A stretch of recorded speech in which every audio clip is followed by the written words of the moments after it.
Welcome to episode 41 of Fundraising Demystified. Today, we mix it up a bit by having Shane Neman on the show, an author, a multi-exited founder, and now investor of his own family office.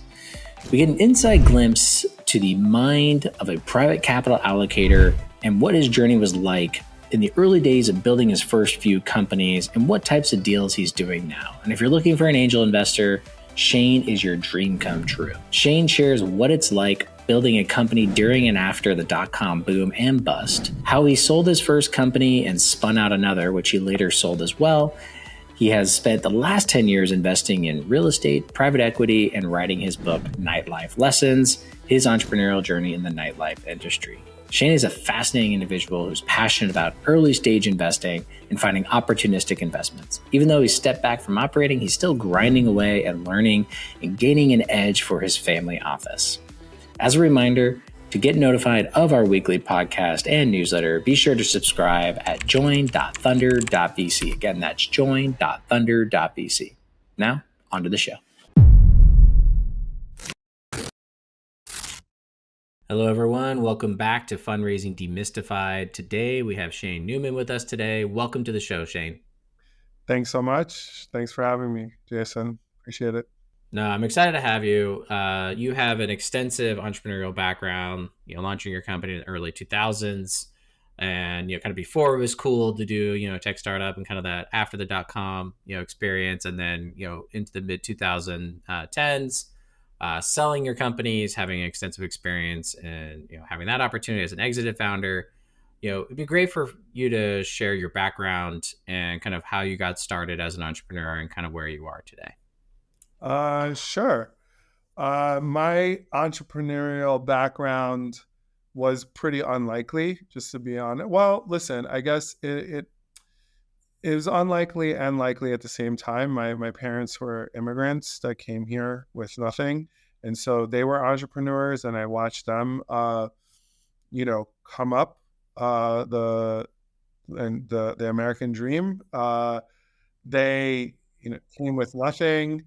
Worked really hard, started small businesses, built themselves up, worked 24 hours a day pretty much, and did a bunch of, they had the hustle, let's just put it that way. And I watched them do that growing up and, better our lives over time. And so when it came time for me, I actually ended up after college going to medical school. And that was the path that I thought I would go down, is becoming a doctor. It's the thing I thought I would always do. I did pre-med in college. I had a computer science degree because I thought maybe if I didn't get into medical school, I'd have something to fall back on. But I worked, during college as a programmer. So I ended up making a good amount of money and getting a little taste of what it makes, what it entails to do that and how it feels. Especially at that time, knowing how to do web programming in the late 1990s. I was getting paid what a lawyer would get paid per hour, essentially, to do that. And so what happened for me is I had a college roommate who was a friend of mine from high school. He was working at Goldman. I was in medical school. He was partying, having a good time.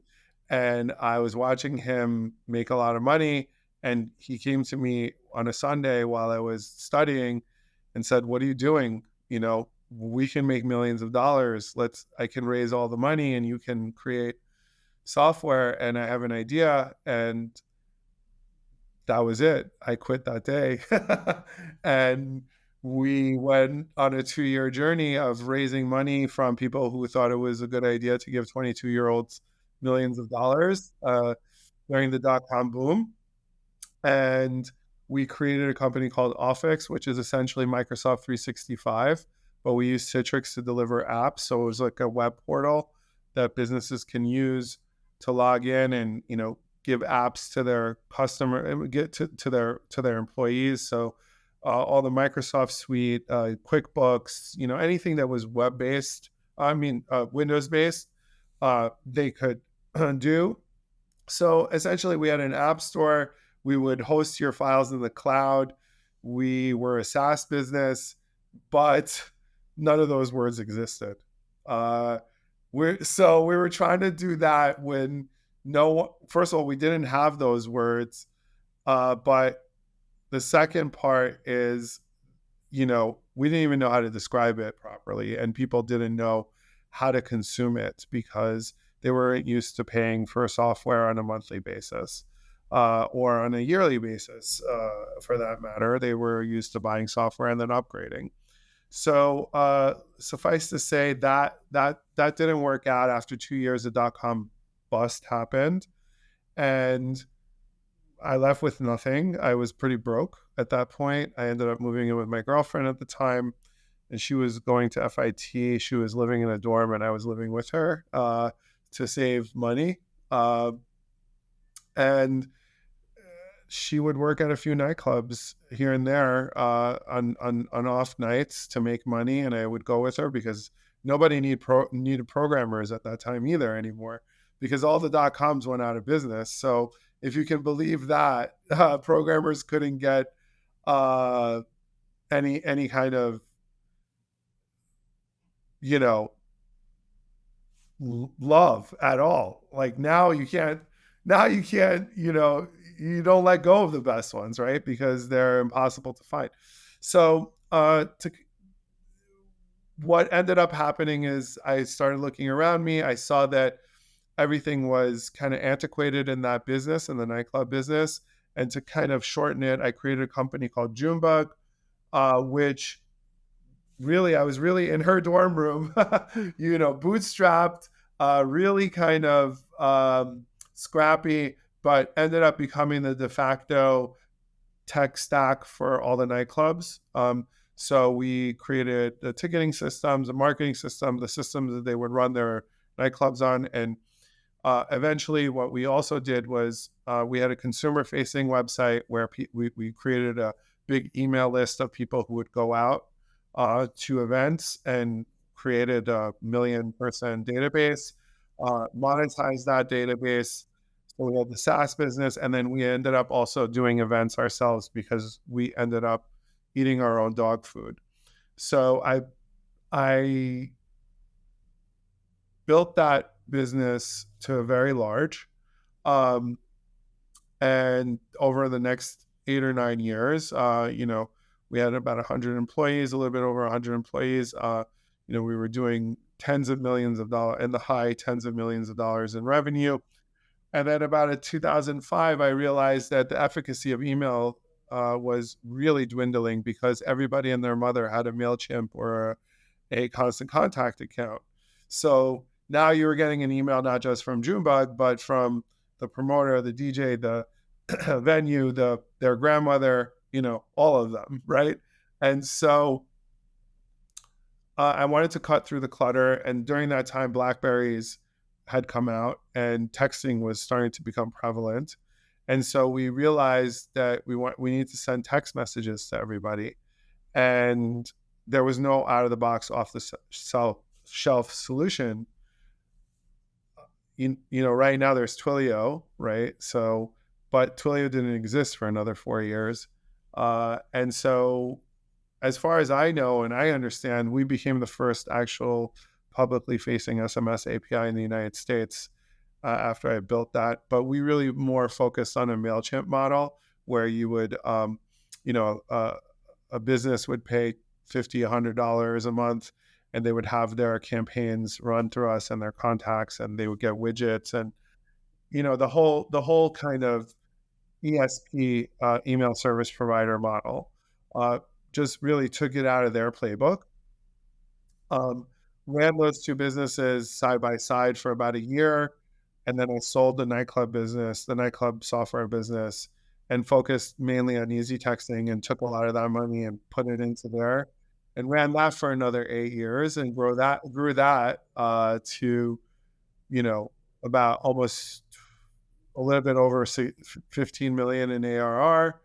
and then sold that in 2013 to a strategic who raised the money through Morgan Stanley and Investor Growth Capital. And I stayed on for a little bit over a year, moved to Miami afterwards. And for the last 10 years, I've been trying to learn how to run my own family office and investments. So doing real estate, private equity, but my passion really is in early stage venture. And so I spend most of my time doing that and working with founders and more on the earlier side, but not just tech. I do all different kinds of businesses, biotech, food tech, consumer packaged goods, anything that I think is opportunistic and makes sense, crypto, that kind of stuff. You have such a fascinating story, and I want to kind of unpack a couple pieces here that you kind of, quickly gave, the overview, but I think some interesting pieces here of one, being on the bleeding edge of new technology and, kind of before your time, like, I imagine if the cloud was the word in 1999, people didn't really know what it was, and trying to sell, through metaphors and other things must have been a nightmare, hence why that probably didn't work out, even though it was the future. And it's what the entire world is built on now, and you were kind of the early cusp of that, just maybe too early, and not the right timing with the capital markets. But then going into kind of recognizing this opportunity for, I guess we'll call it a vertical SaaS for nightclubs, and kind of giving them their infrastructure to kind of support and grow and build their business.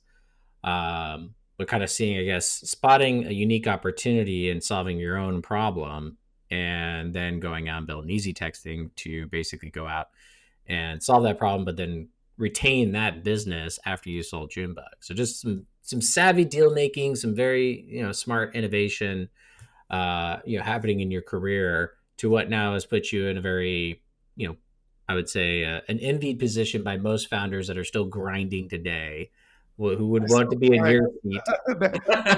The grass may seem greener, but the grind never leaves, actually. But yeah, I listen. It doesn't suck. I won't. I won't bullshit you. But that's 16 years of busting your ass off, grinding, building a company that failed, and then building a company that was successful, selling it, and continuing to build another company yeah, until it exit. yeah, You've earned your seat to be more comfortable and get to choose what you grind on. yes, yes. And That is true. The one thing that definitely I get to choose is how I spend my time, and that's the most important thing. But I do choose to work a lot still, so that's something that I think is either in you or it's not. And there's no replacing hard work, because you could be the smartest person. Hey, listen, this is all cliche stuff that I'm telling you anyway. So I don't need to reiterate what you can read in like every other book that tells you about entrepreneurship. well, speaking of books, you have a book, Nightlife Yeah, Lessons. If you want to kind of tell the audience yeah. a little bit about I what's in actually that book. right here. I can fill in to you. So this is the book. See, it's got that. So this book came out of me reiterating the same stories over and over again to the founders that I've been working with, and I would find that the most interesting stories came from Junebug, to be honest, because basically I got screwed every which way you could possibly get screwed in that business, because of the people that I was dealing with and the industry that I was in, and so I learned a lot. I learned what to do, what not to do. I learned how to look at psychology of your customers. I learned how to anticipate 10 steps forward of what may happen. And so the lessons are in this book. That's why it's called Nightlife Lessons. I structured it in a way that it basically is a lesson per chapter. And each chapter then also winds down with how I applied those lessons that I learned subsequently in either easy texting or right now how I use them when I'm investing and doing venture. Um, so I thought that that was unique, and I actually rewrote the book to do that. It took me about 2 years to write this book, which is really a passion of a labor of love, because not enough people will ever read this book or buy this book for it to be profitable for me. But if it can help a few people, I would love it. And I've got 65-star reviews so far, which is great because I don't even have 60 friends, so there's no way I could have faked that. Uh, and so I'm just really blessed to be able to be in a position to do that. And it was a bucket list item for me, which I did. And I'm really proud of it at this point. No, it's an incredible accomplishment. Well, especially pre Chat GPT days. I feel like writing a book today is probably a lot easier than it was. But also kind of pulling from your experiences and sharing those stories. So you kind of Yeah. talk about getting screwed each and every way, which I feel like a lot of founders feel that way because it's your baby. It's always on the line. It's your reputation. It's your effort, and then deals may go south. Things don't work out as planned, which is the common experience for most founders. It's very rare that everything's always perfect and rainbow and sunshines and unicorns. So maybe kind of share with the audience kind of some of your experiences. This shows a lot about like fundraising and capital. Like, what were some of the either fundraising or capital struggles that you've experienced in your past, as an entrepreneur? So, you know, I bootstrapped the last two businesses mainly because I didn't want to go down the VC route, because we had a really bad experience the first time. What had happened was, first of all, we raised some from friends and family who didn't end up being our friends and family after we lost their money. So you have to always keep that in mind if you are willing to lose those people, because no matter how out of control it might be of you, no, and your business failing, uh, you can lose friends because you lost their money, and money changes the way that people interact with each other. It's not the same after that. And so that was one part. The other part was, I think we might have survived if we had gotten the rest of the money from the VCs that were not willing to continue to give us the rest that they had committed to us. Um, and so that was a real big blow. And so I was really jaded by that. I kind of really did not want to deal with a VC again. Um, and so the only person I would answer to is myself. As a self-funded, bootstrapped company, you act differently. I think you're a lot more careful and cautious of what you do. Maybe you don't grow as fast because of that, which could be a good or bad thing depending on your situation. But there are pros and cons to each one. Um, I'm a VC now, right? So I want people who will take my money. So I don't want you to not want the money, but as a practical matter, I could tell you that VCs want to invest in businesses that don't need their money.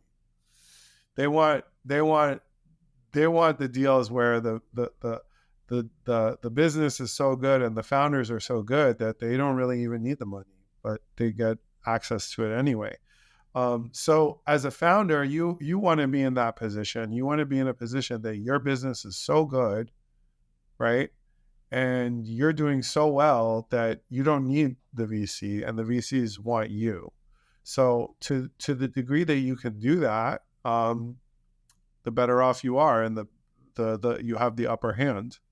So So that's I want to keep on that topic because this is something that a lot of founders struggle with, especially in the early days of kind of building a business and getting off the ground.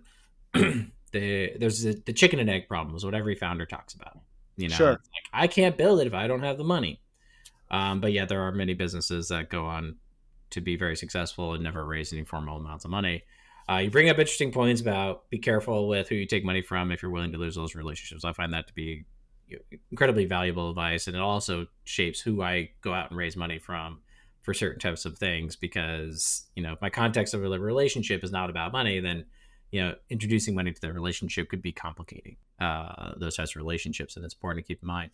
So, now looking back, so you raised money, no bueno, didn't like it, when bootstrapped, had success. Now you're funding, early stage businesses as an investor. You're actively engaged in funds and, different investments.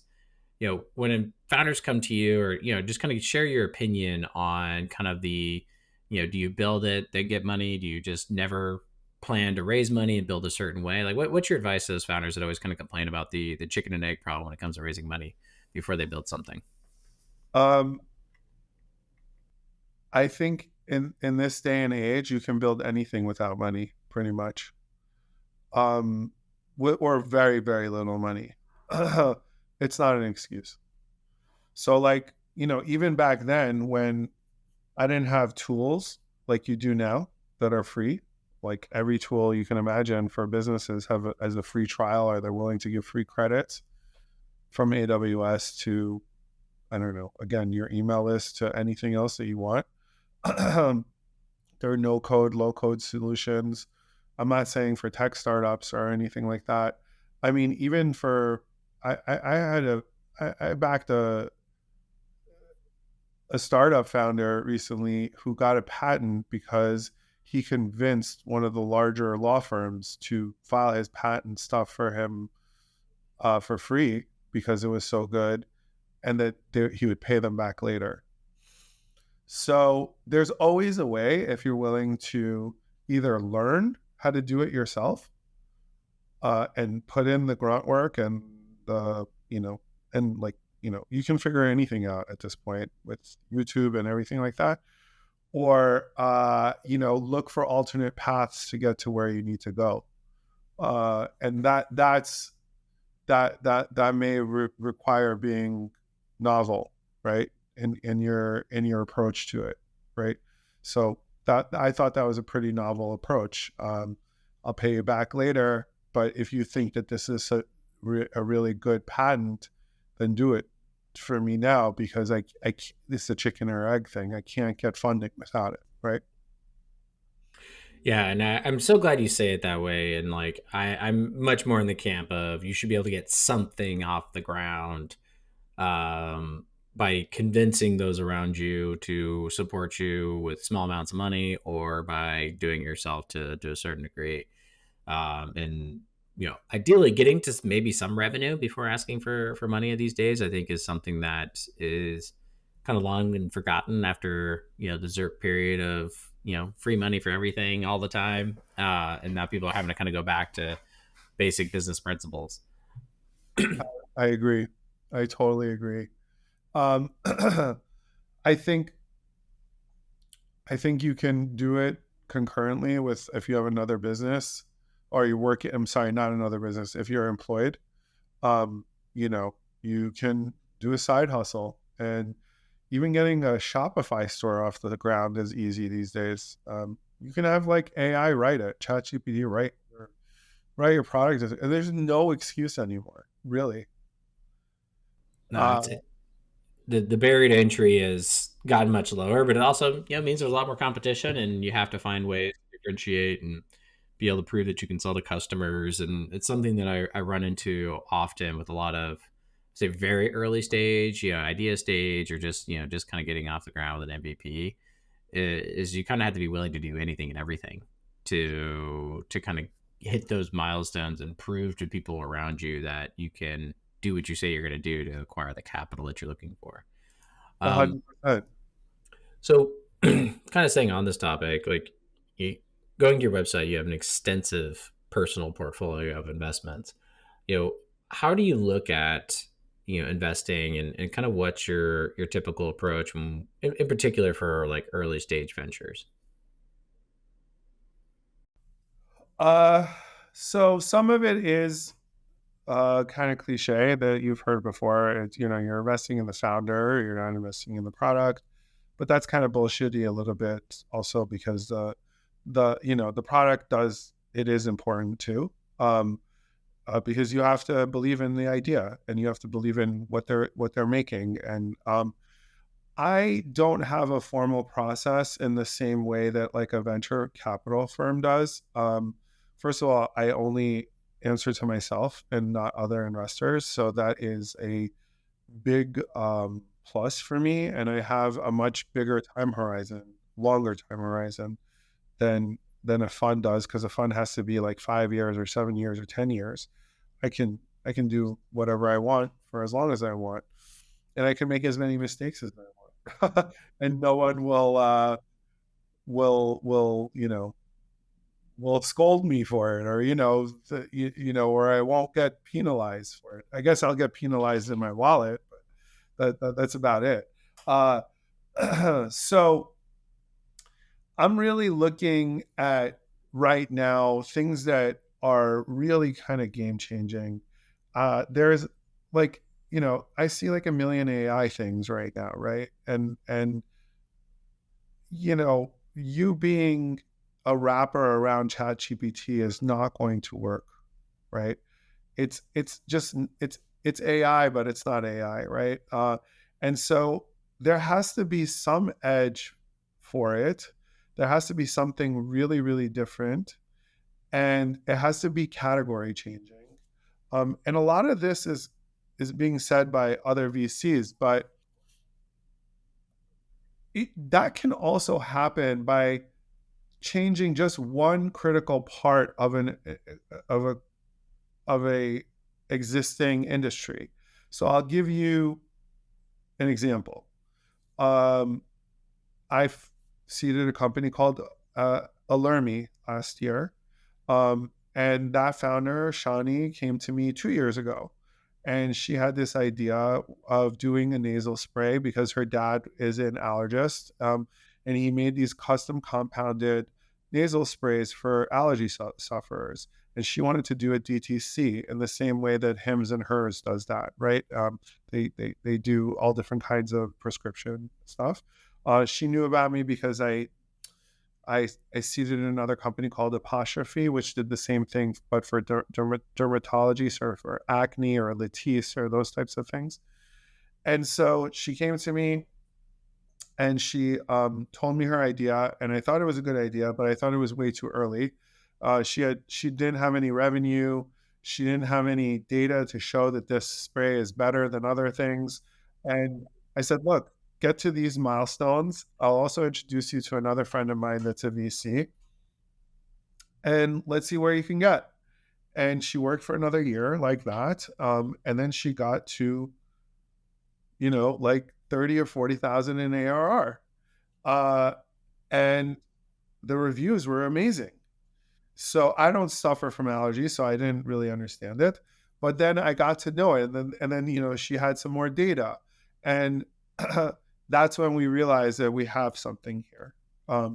And so if the allergy space is, I mean, there's big pharma that makes Flonase and makes like Afrin and makes all these things. So like, who is she to go and kind of disrupt that, right? Anyway, she did it. She really has done it. Her uniqueness was not to go against them, but to use the current prescriptions that are available, 3 or 4 of them, and formulate different titrations based on your symptoms. And so they have like, I don't know, 100 different formulations of these 4 different active ingredients, and they custom compound it, and they intake you with an asynchronous telemedicine consult with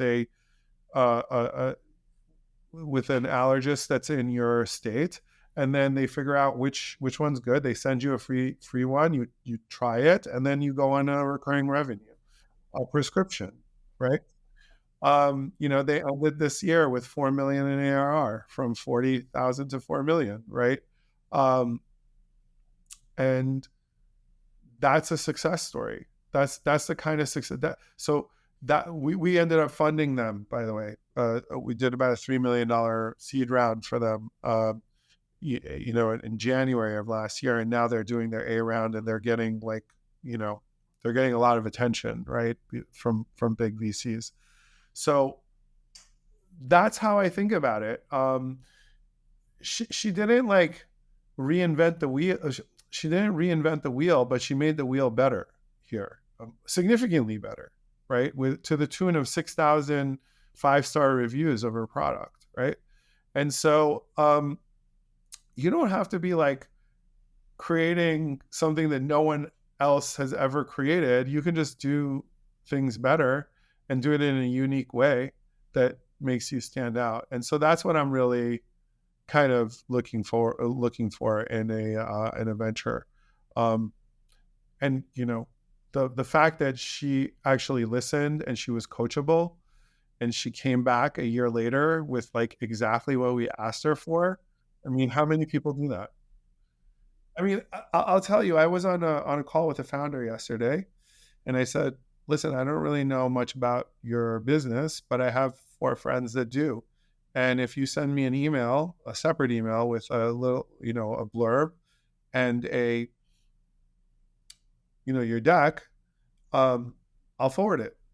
And then the founder replied to my original email with all this extra stuff and,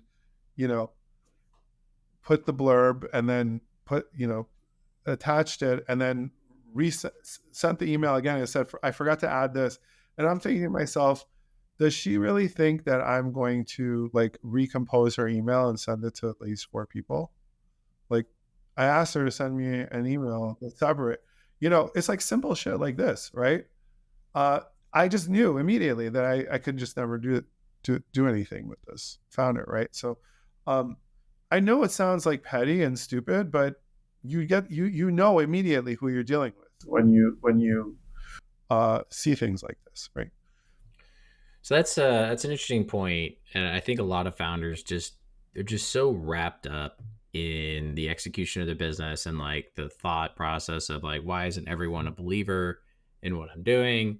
And that very specific example, I would completely agree. Like, if you have to make it stupid simple for the other side as a founder, it's your responsibility to make things easy for those that you're trying to convince to give you money or buy your product, whatever it is. So I think it's completely reasonable to use that as a judgment factor in what a 10-year plus relationship might look like. Yeah. If they're not able to kind of accomplish very simple things and make them easy for you. So I that's actually ask questions that are designed to piss you off. And I want to see how you react. How does that go sometimes? I mean, I'm curious. What's an interesting story from It that happened experience? to me a few weeks ago.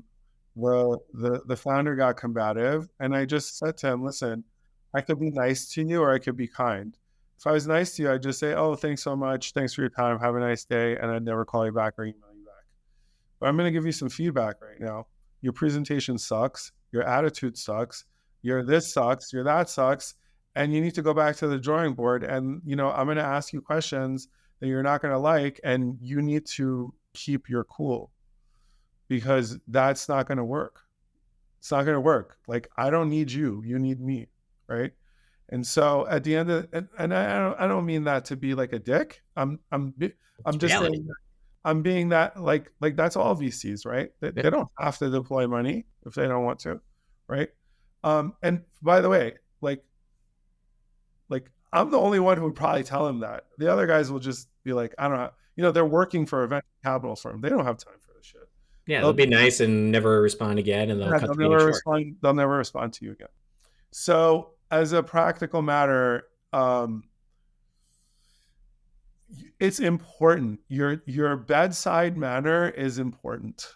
Let's just put it that way, right? It's just as important of how, if you're going to raise money, right? If you're not going to raise money, you could be however you want. You know what I mean? But if you want to raise money, then you need to play the game. I like that. If you need to raise money, you got to play the game, and that game in particular, and the points we're talking about here, is like it's really like I would say the common denominator here is building good relationships, like being combative and defensive over simple questions of a get to know you meeting are clear signs of what the relationship might turn into down the road. And it always is fascinating to me when founders get combative. So go to specifically maybe an example, like what's an example of a question you asked with the intent to kind of see if it riles them up?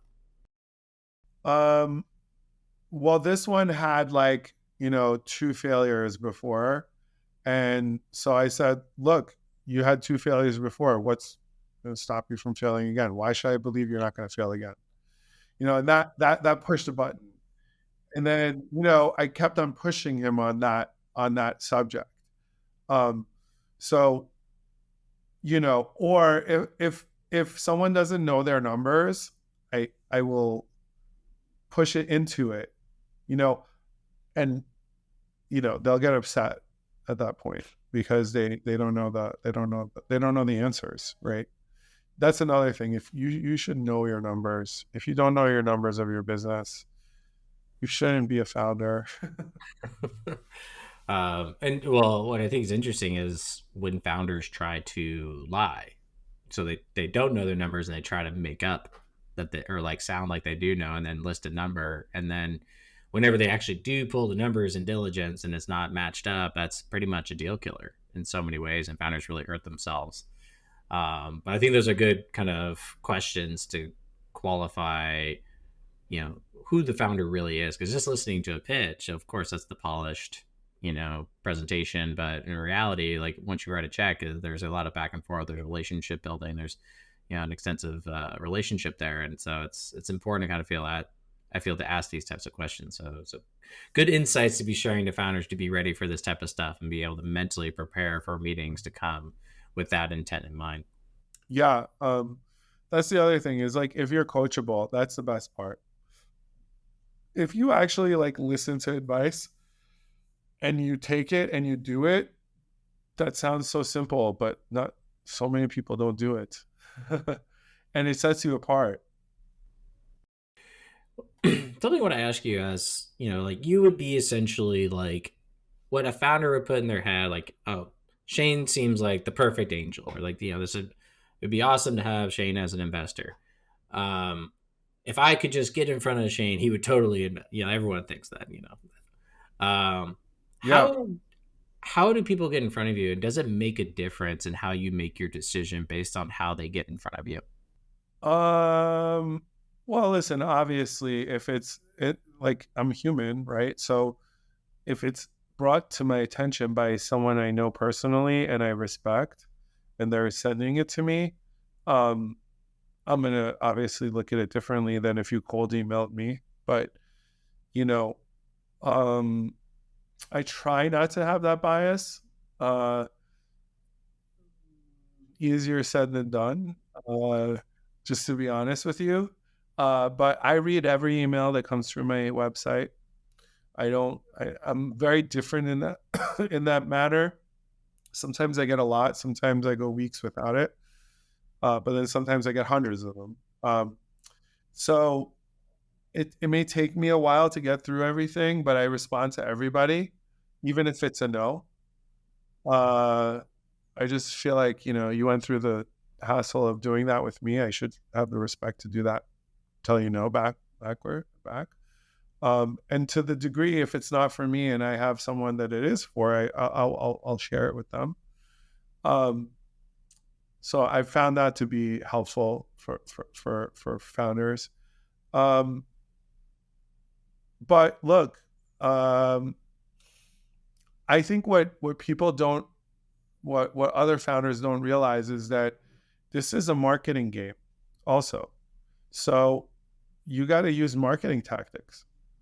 And so you have like the first two sentences to get my attention.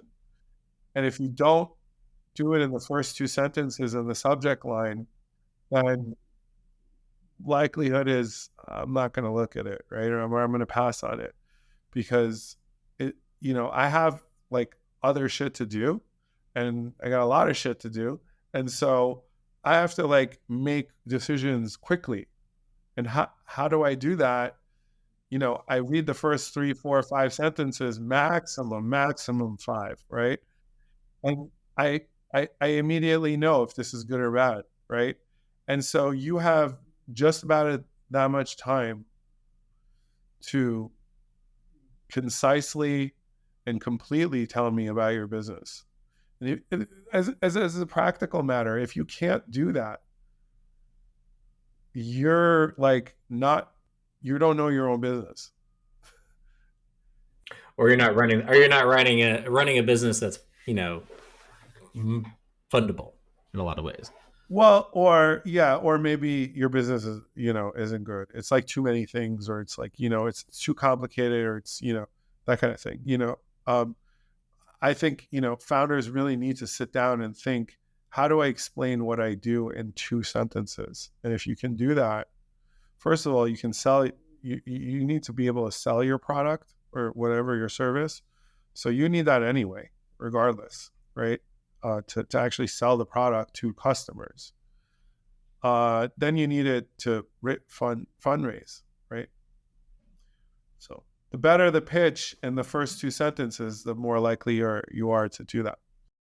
Do you find in those kind of like, whether it's cold email or, a referred email, like in those first couple sentences, what usually is stuck out to you that clicks for you? Is it because everyone's got their, kind of preference? Sometimes it's like the quick pitch on whatever they're doing. Some focus on traction. Some focus on how they know you and trying to connect the dots.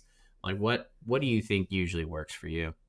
What usually works for me is um, exactly what you do in 1 sentence, and then some stats. I want to know quickly what it is that I'm looking at. So can I figure out what you're doing in 1 sentence, and can I see what your traction is? The other bullshit of, oh, I know this person who knows you, or kind of thing, anyone can look that up online, right? Like you can just go look on my LinkedIn, find someone that they have known thing, or, I don't know, go look at my Crunchbase profile and look at another company that I'm invested. In fact, this whole thing of, oh, I saw you invested in this, so I thought you would like to invest in this at mine, is totally false. Like, I already have exposure to what you're doing, so why would I want to invest in you? Like, it makes no sense unless you're doing something completely different that will obliterate this other company that I'm, invested in. I mean, how many companies that do the same thing am I going to invest in, right? Well, and also, again, I'm sure founders think like, oh no, we are the ones that are going to blow them out of the water. Yeah. Yeah, I actually think that's counterintuitively wrong, right? You may not want to go after the people who invested in your competition, Yeah, because no, I completely agree. It's yeah, usually the blacklist for me in terms of sharing your deck and who you send information to. They might yeah, understand the market, but there's very few funds that invest in competitive or very similar products, mainly because they're focused on diversification across different sectors. But I want to kind of switch up the conversation here, and we're talking about how to get into deals, assessing deals, but something that's often not talked about: getting out of deals, making money, actually generating returns. yeah. What's some of your like what's been some of your stories or experiences on that front from your investment side? So I haven't had an IPO. Well, no, actually I did. I had one IPO this year. So that was, but you still don't get liquidity because you're locked up for 6 months. So we'll see. So far, if things stay good, I may end up doing really well on that. It was a biotech IPO that happened for me. So there's different ways to get liquidity. One is through acquisition. Another way is through a secondary transaction of selling. I think the secondary transactions are far and few between and very difficult. So I wouldn't um, bank on it, let's just say. Um, Listen, you have to be patient. That's the reality of it. And, some people say it's a 7 to 10 year game, but it's really more like a 12-year game. So You may have some lucky stuff, like I was, for example, you, and by the way, like a lot of it is imaginary, right? Like, so I'll give you an example. Like I was one of the larger investors in Figure AI, which is a humanoid robot. Yeah. And we funded last year Brett when no one wanted to do it. First of all, the market was shit, and so people were afraid. And second of all, people like didn't believe that he could build a prototype in a year. And so it was a really binary reaction. Either you thought he was bananas and he would never do it, or you thought he was the next Elon and he'll do it. So I was on the other side of that coin where I thought he could do it, and that bet paid off for me theoretically now, right? Because Microsoft and OpenAI and NVIDIA came to lead the next round, and his progress is astonishing, pretty much. I saw that demo. I don't know if you posted it in the group, but the Figure AI demo where it's OpenAI kind of LLM in there while the robot's actually doing the. Yeah, yeah. It's like, yeah, it was, he posted it yesterday on his Twitter. It was insane. It It's like, amazing. it talks to you. It's very dexterous. It, can pick things up. It can tell you what's edible. It's pretty crazy. It's shockingly crazy. And so the point of that is that, okay, great. I got a 6x markup in a year, which is crazy, right? But that's imaginary. So like I could sit there and, you know, celebrate that. But as a practical matter, it's not real. It's not like I could really, sell those shares or anything like that.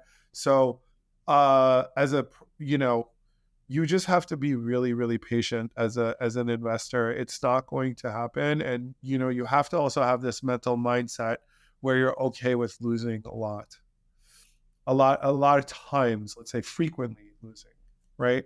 And so that is not something that is really ingrained in most people. It is counterintuitive to most human nature. And it's the reason why you see a lot of the people who are really great investors are on the spectrum, probably because they they don't experience emotion in the same way that we do, right? And so, Buffett and all these other guys, they definitely are on the spectrum a little bit at least. And so it's hard to change yourself to be like that. I think that's very well said in terms of just the timing, the understanding of failures, and also just the fact that it is 12 years. Like all these venture funds are 7 to 10 year time horizons, and if you're early stage, it's just like who's exiting and that quickly, at least an entire fund. So I think you share a good perspective for, I think, not just for the founders listening and understanding this, but also the investors that tune in. Shane, it's been absolutely awesome having you on the show and kind of sharing Oh, these I details. had a lot of fun. Thank you for having me. No, Appreciate it. this is a good dialogue, and I think it's unique being able to have kind of exited founder turned investor and kind of sharing the perspective and the mindset that you have and the types of deals that you do. What's the best way for our listeners to learn more about you and potentially connect with you? So for me, my website, I have a contact page that works really well, or LinkedIn. Those are the two ways that I really get contacted the most, and I check those and I respond there. So that's the easiest way for sure. We'll make sure to put those in the show notes, and then just a fun way to end. What would be one piece of advice to founders that are chasing angel capital right now? Um, the one piece of advice is just be as persistent as you can. The minute that you feel like you're going to quit, don't do it, because that next one will likely be the one that hits for you. That's really it. Persistence is the game. And no matter how distraught you are and how dejected you are, It may take longer, but it'll eventually happen, I think, for most people. If I know that's always the challenge. Is like keep at it, that, keep going. Even then it's like at what point does it actually punch through or end? And it's I mean, listen, I mean, it's easy to say, but like obviously, if your idea is complete shit, you shouldn't do it, right? but if you truly believe that that's going to be good, then you should pursue it, and it could take a really long time. Yeah, that's a good way to say it. Like I think to summarize, if you have doubt as the founder, everyone else will have doubt. So you have to be a full believer in what you're doing. I agree. Awesome. Well, thank you so much. No, it's my pleasure, Shane. It was great having you on the show, and look forward to staying connected. Yeah, me too. Thanks so much. Thanks for listening to the show today. We hope you learned something valuable, and if you did, be sure to let us know in the comments or by hitting that like button. And if you're a founder looking to raise capital, then join us at Thunder.vc. We provide a free tool to help you identify which VC, family offices, or lenders are the best fit for you using our AI. It will save you a ton of time from chasing the wrong investors. And since launching our free tools, founders that have joined our network have gone on to raise over $1 billion in financing. Again, you can find these free tools at Thunder.vc. And as a reminder, we release new episodes every week, so stay informed by subscribing to our newsletter at join.thunder.vc. Again, that's join.thunder.vc. And if you or someone you know has recently raised a round and want to share your story, please email me at jason@thunder.vc. And that's our show. We hope you enjoyed it, and we see you next week.